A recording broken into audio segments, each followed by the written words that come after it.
We are back. It's the Joe Holka Show presented by Line Movement. Top Super Bowl 55 betting plays, props, Chiefs, Bucks. There's a lot to talk about. Of course, I don't have to do it by myself, but I want to know where the action is, where we're headed. There's no other person I'd rather have this discussion with than Rich Rebar. You guys know him from sharpfootballanalysis.com. At Lord Reeves on Twitter. Reeves, are you excited for the Super Bowl, my man? Like, I can't remember a Super Bowl that I was actually this excited for, man. Yeah, absolutely looking forward to it. I mean, there's a lot of surrounding narratives in this game that are exciting. You know, Brady in his 10th Super Bowl. We talked about 2 decades of basically him playing in Super Bowls. Is he passing the torch to, Patrick Mahomes and to the next dynasty, so to speak? Is this Chiefs team going to start this, run? Because who's there? Who's going to challenge the Chiefs? Like coming up, like right. What do we have in the pipeline? We kind of talked about it last show. Like, what quarterback is going to be like the Peyton Manning for Mahomes' Brady if we go? Maybe Josh Allen. I guess TBD on that one. He didn't look up for the task, at least in the AFC Championship game. But I don't know, man. It's going to have to be an offense that can put up some points, and it's going to have to be an absolute stud. So my bet, at least in the AFC, would be Josh Allen. Do you have anyone out? Lamar, maybe, if they turn things around in for the Ravens. I don't know. That's a tough question. Yeah, I mean, we're just kind of waiting to see what happens. But you talk about, I mean, it's got to be someone to score points. Mm-hmm. So usually, Patrick Mahomes has lost 9 games as a starter. His team has. We don't have to do the whole QB wins thing. Yeah. In those losses, the opponents have averaged 36.2 points per game in those losses. The opposing team has needed 29 or more points in 6 of those games, 24 or more points in every game but one. You gotta score points against the Chiefs. This keep away narrative, this whole establish a run, you've got to just counterpunch them, man. Maybe hope you have the ball last if that's what it takes, but you've got to score points. The Chiefs are going to score points. Well, let's talk about those points and at least what Vegas thinks going to happen. The Chiefs currently at minus 3-point home favorites per blitzbet.eu. The over-under currently sits at 57. Reeves, this line hasn't moved. I feel like it opened at minus 3 and it's pretty much sat there the entire time. Not a ton of sharp activity overall outside of a little bit more action over on the under. 50% of the money, only 29% of the bets. So I don't know. Any thoughts? I guess we can get into the fun stuff, some prop bets and some of that kind of stuff in a second. But the side, I can't remember a Super Bowl, at least in recent memory, where there just hasn't been much movement overall. The books are okay, this is our line. People are going to continue to bet Brady no matter what. There's always going to be that Brady effect. But I guess, what are your thoughts on the side? Did you think that there was going to be a little bit more movement? The sharps seem to be holding right now, which is kind of odd. Yeah, I thought maybe we would see the Chiefs climb a bit as it's gone on, but it hasn't happened. Maybe just because they had burned so many people over that 2-month stretch. But remember, the Chiefs were typically, not covering, 8-9 points. I mean, they did not cover a 3.5. It was, or if you got it 3.5 or 3 when these two teams played in week 12. But basically, it's held because of that first game. I think it was a 3-point, decided total, but the Chiefs were basically leading throughout that game. Could have been more points. Also, it looks like we've got some rain potential, so that might be scaring people off of this, high total a little bit. And we're starting to see a little bit coming on the under. It looks like there's going to be rain at the start of this game. We'll see what happens when we get to Sunday. But I mean, you look at this when these teams played just in week 12, they scored 53 combined points. They combined for 3 turnovers on the opposition side of the field. The Chiefs also had 10 penalties in that game, which was their second most in a game this season. And both these teams averaged over 7.5 yards per play. The Chiefs averaged their highest yards per play in this game, and the Bucks their second highest. So there was clearly a path for this game to have way more than 53 points, even in that Week 12 game. So, I mean, if we get the weather to hold up and stuff, I mean, I don't think that it's out of the realm of possibilities for this game to get in the 60s still. We just have to see what we look like on Sunday when we get there. Yeah, if this game ends up getting weird, I think enough people have kind of been talking about it at this point, but the offensive line issues in Kansas City, obviously Tampa Bay, a team that can pressure. I think that if we were to just kind of transition a little bit to some MVP odds, Reeves, I think what's really interesting outside of the quarterbacks, the quarterbacks are always in play for MVP. It was kind of a rare situation a couple years ago where it was Julian Edelman, different situation because it was such a condensed target share. So I get it. If you want to throw some money at Kelsey, at Tyreek, I think that's fine. But I'm kind of interested if it's not going to be a quarterback, maybe it's someone on the defensive side of the ball. So you have any thoughts on MVP if people are looking at those? I mean, MVP is always tricky just because it's such a quarterback driven award, Right. like the real MVP is. I mean, quarterbacks have won 30 of the MVP award so far. Only 2 wide receivers have ever won it without a touchdown. Ironically, they both are attached to Tom Brady, Edelman and Deion Branch. So you can get there, but I mean, I think the Bucs target tree is so spread out that it would be hard. I mean, Godwin would be the one guy that I think if you're going to bet on a wide receiver on the Bucs side, just getting kind of cute. The Chiefs have been worse to slot wide receivers. We had an article go up on the site that Warren did on slot success rate versus the Chiefs. Godwin in that game against the Chiefs earlier this season had 5 for 80 just from the slot. He had 97 yards in totality. So maybe he would be the one guy. He's been a little hotter to close the season too than he was in the middle of the year, and he's had a really high reception floor. I mean, he's had 4 more catches in every game but 2, 5 or more in 13 of his games played. So you have a little floor potential there too if you can get jammed with targets. But it really is. I mean, it's really tough to go off script on the MVP award itself. Kelsey's probably the most fun because the tight end's never won it before. So then he'd be the one guy to say, all right, if a tight end is going to win it, it would be this guy. We've talked to kind of ad nauseum about Kelsey this whole season and just how teams have approached playing the Chiefs in general. And the Bucs did this too when these teams played in Week 12. No team has faced 2 high safeties more this season than the Kansas City Chiefs. When they played the Bucs played 2 high safeties 58% of the snaps, as opposed to it was a 23% increase versus what they played against everybody else. No player had more receptions against 2 high safeties this season, receptions, yards, and touchdowns than Travis Kelce this season. So, I mean, the way teams have had to try to combat playing the Chiefs has taken an already great player and elevate him into having this, all-time, tight end season that he's had. So if there was a tight end to ever say a tight end could win it, this would be kind of the guy, right? Like we'll say if a tight end's going to win the first one, Kelsey's been that guy. He's basically an X receiver for the Chiefs. They're going to go 3 by ISO a lot. They run that 3 by 1 side, formation a lot against him. The last time Kelsey didn't even score a touchdown was against the Bucs. That's how long ago it's gone. He's scored a touchdown. He's got 7 or more catches in 10 straight games.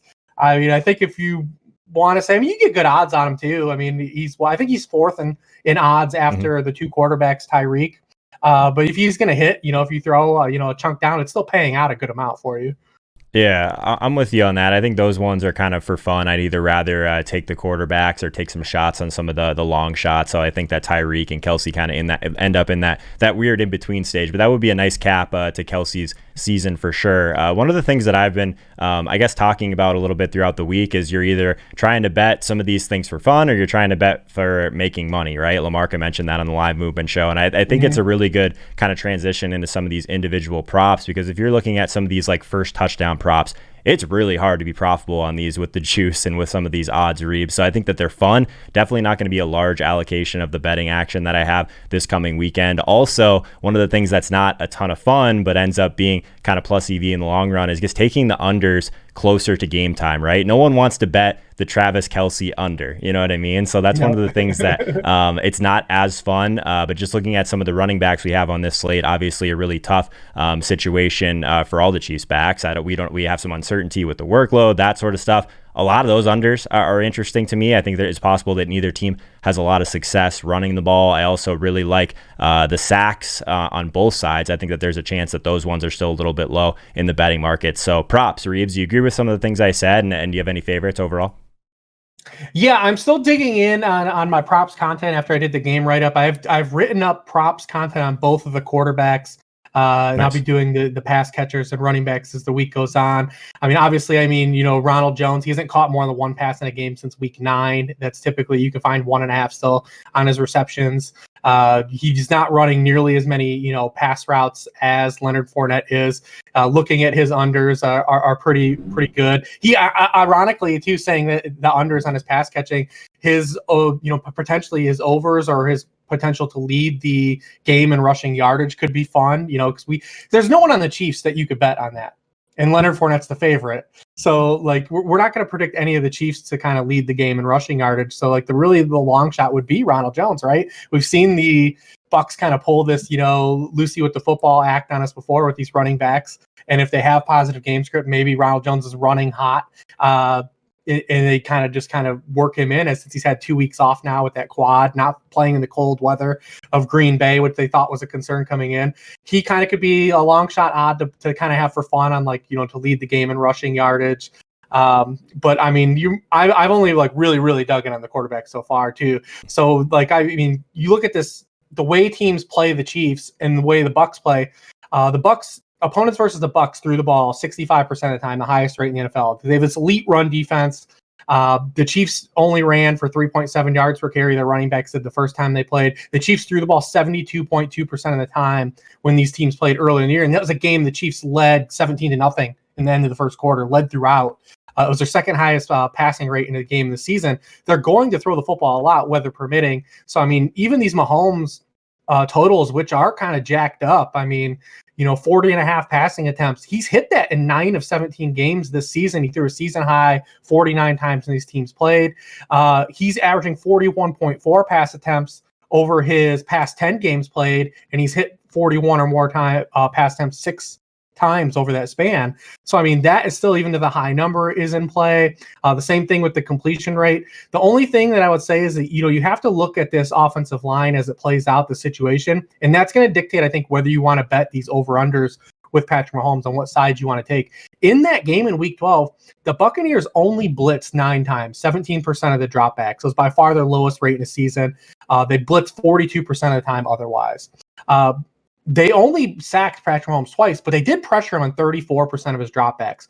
When Mahomes was under pressure, he completed just 46.7% of his passes and 7.3 yards per attempt. When he kept clean, he completed 88% of his passes, 10.4 yards per pass attempt.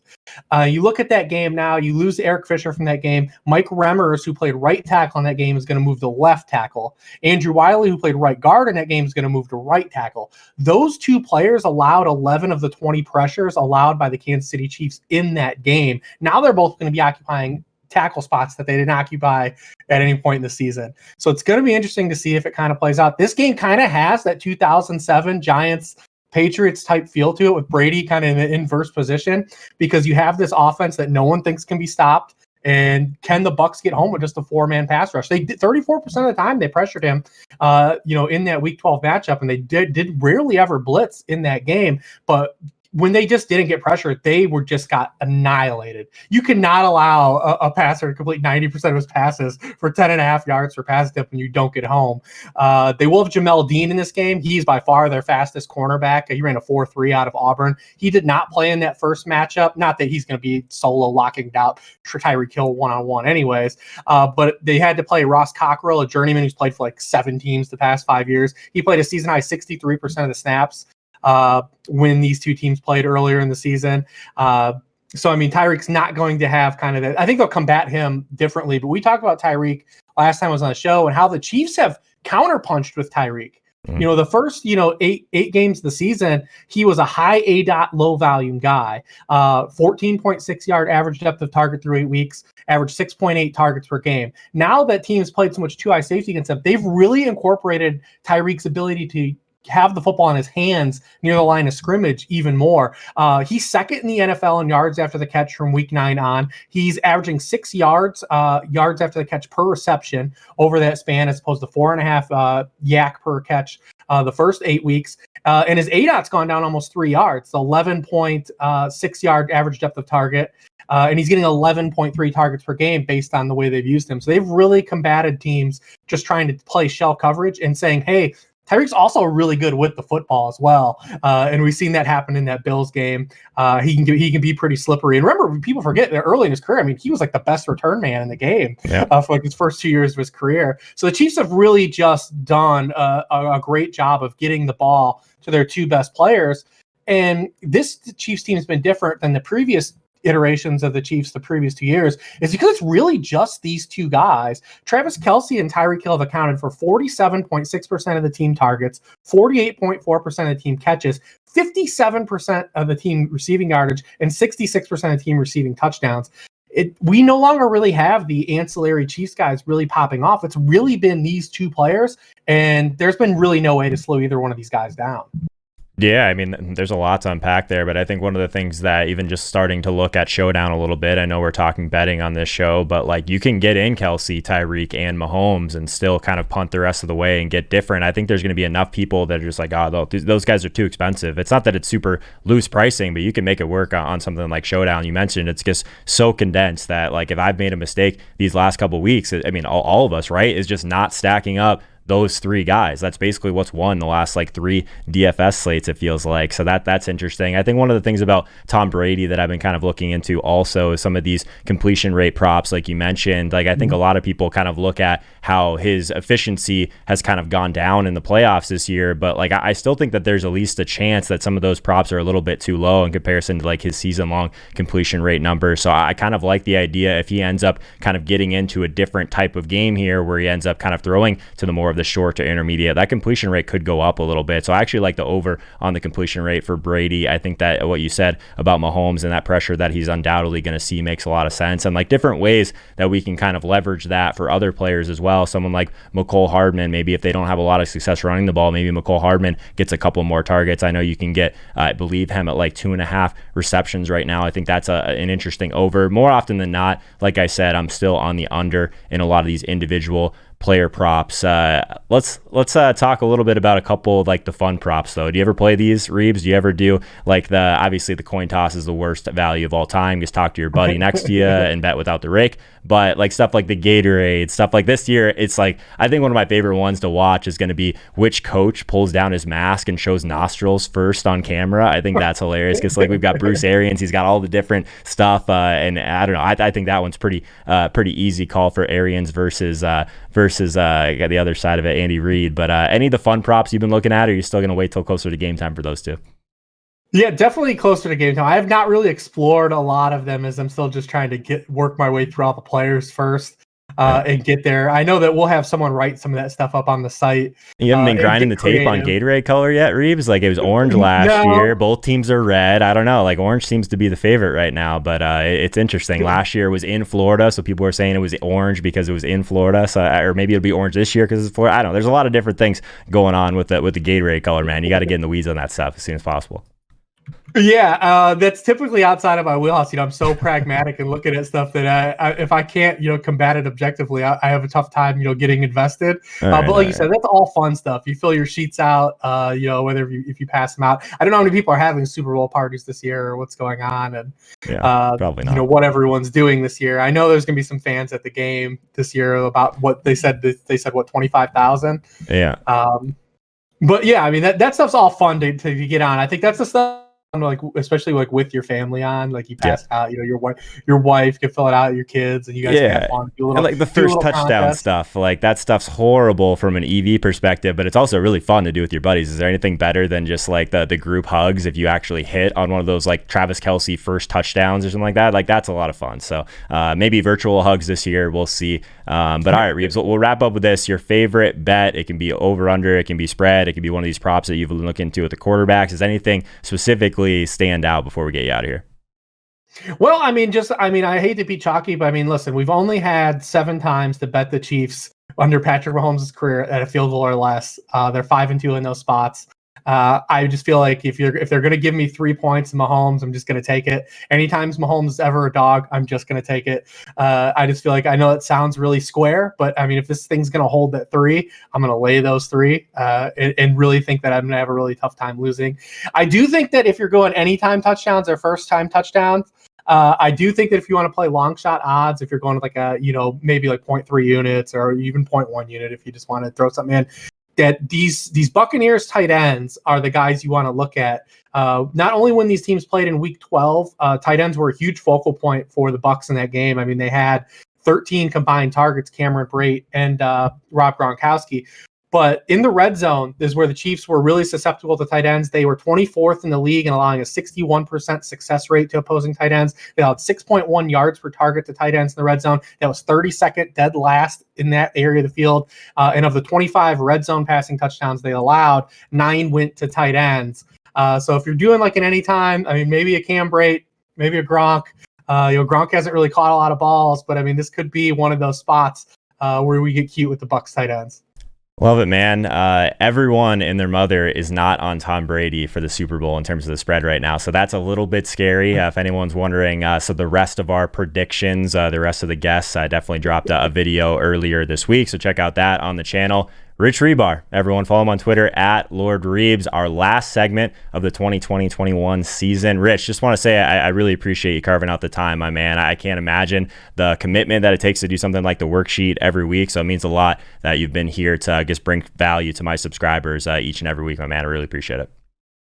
Listen, anything for you, Holka, and anything to get out and help out the channel. It's been nice to see how much you've grown. I check in on the chats and see how much they've grown. The Noti-Gang has gotten a lot higher over the season. And listen, when you're just playing Diggs and Captain, you're going to get followers. Yeah, that's the only play, my man. So if any of you guys haven't checked out the video that just dropped on the channel, $100 DraftKings free roll contest, definitely check out that video now. Toss a like on this video before you get out of here. Let me know in the comments your favorite bet for Super Bowl 55, and we'll see you guys very soon.